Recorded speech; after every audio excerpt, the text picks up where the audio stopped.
Welcome back to Live Now from Fox, and we are sharing with you live looks from different areas of Jamaica as the island nation is preparing ahead of a Category 4 Hurricane Beryl.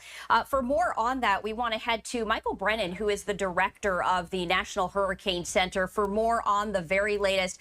Michael, what's the latest in the path of Beryl? Yeah, well, Beryl right now is centered just about 100 miles to the southeast of Kingston now, moving quickly to the west-northwest. But that's the center of the storm, and you can already see showers and thunderstorms, rain moving on to the coast of Jamaica. Data from the aircraft suggests we've got tropical storm conditions now nearing the southeastern tip of Jamaica. So conditions are going to deteriorate very rapidly over the next few hours, and we're in particular very concerned about not just the winds of a Category 4 hurricane moving across the island. Could even see higher winds and some of the higher elevation, very heavy rainfall, but we're very concerned about the potential for 6 to 9 feet of storm surge above ground level in some of these bays and harbors on the south side of the island, places near Kingston and just to the west, where we could see a life-threatening storm surge with very dangerous breaking waves on top of that. As we really get into the specifics of the timeline, when do you expect Jamaica to really feel the brunt of this storm today? Well, it's going to be in the next few hours. The center is going to pass near or over the southern portion of the island, maybe late this morning, early this afternoon. And that's going to bring the core of that hurricane over the island today. So it's going to be in the next, 6 to 12 hours that they're going to see the worst conditions there. And of course, as hurricanes continue to develop and continue to move, the forecasts may change slightly. When you're taking a look at the very latest models, has there been any changes to the path of the storm?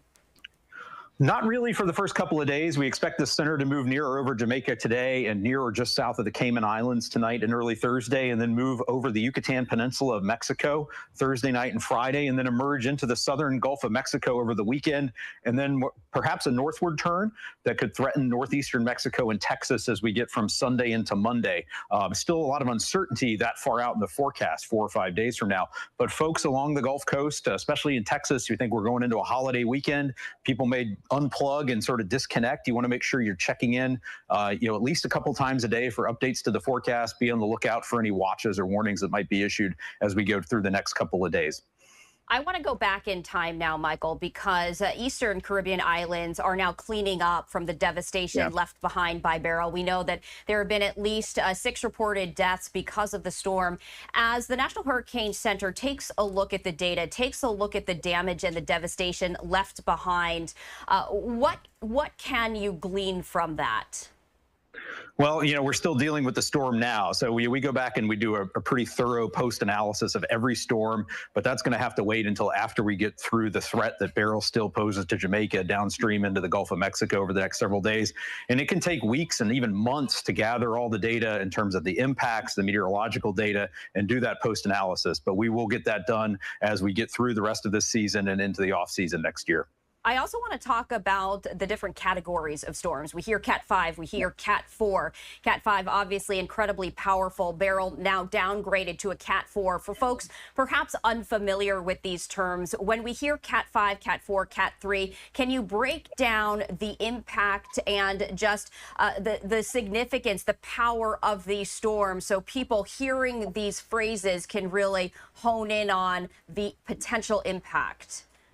Yeah, the category in the Saffir-Simpson hurricane wind scale gets to the potential for wind damage. It's really a wind damage scale associated with the peak winds of the hurricane. So Category 4 and 5, you're up into sort of catastrophic damage. If you've seen some of the damage on Carriacou, Petite Martinique that Beryl brought as a powerful Category 4 hurricane, roofs ripped off of homes, significant structural damage, trees knocked completely down. That's the kind of damage you get on the Category 4 or 5 storms. Category 3, still devastating impacts, from the wind, but that's just the wind. It doesn't get into things like storm surge, the potential for rainfall, flooding, and it's the water hazards that tend to kill the most people in tropical storms and hurricanes. So we try to keep the focus on those in addition to the dangerous impacts from the winds when you get up into those major hurricane categories. Michael, you bring up a very important point, because flooding is absolutely devastating, one of the worst scenarios. And even as Beryl makes its way perhaps into the Gulf, being downgraded, there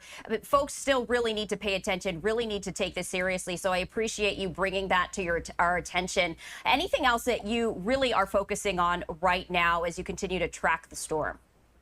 Yeah, we just want people to focus on the impacts. We don't really want people to focus on the category or just how strong the winds are. Beryl is a powerful hurricane. It's been a powerful hurricane for days. So even as those peak winds might start to come down, this storm is not going anywhere. It's going to continue to bring multiple life-threatening hazards to Jamaica, the Cayman Islands, Yucatan, potentially downstream into Mexico, parts of Texas as we go through the weekend and into early next week. So just keep checking back on the forecast.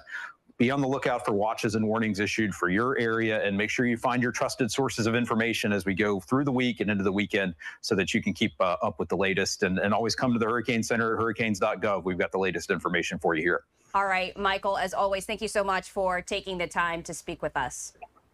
Thanks.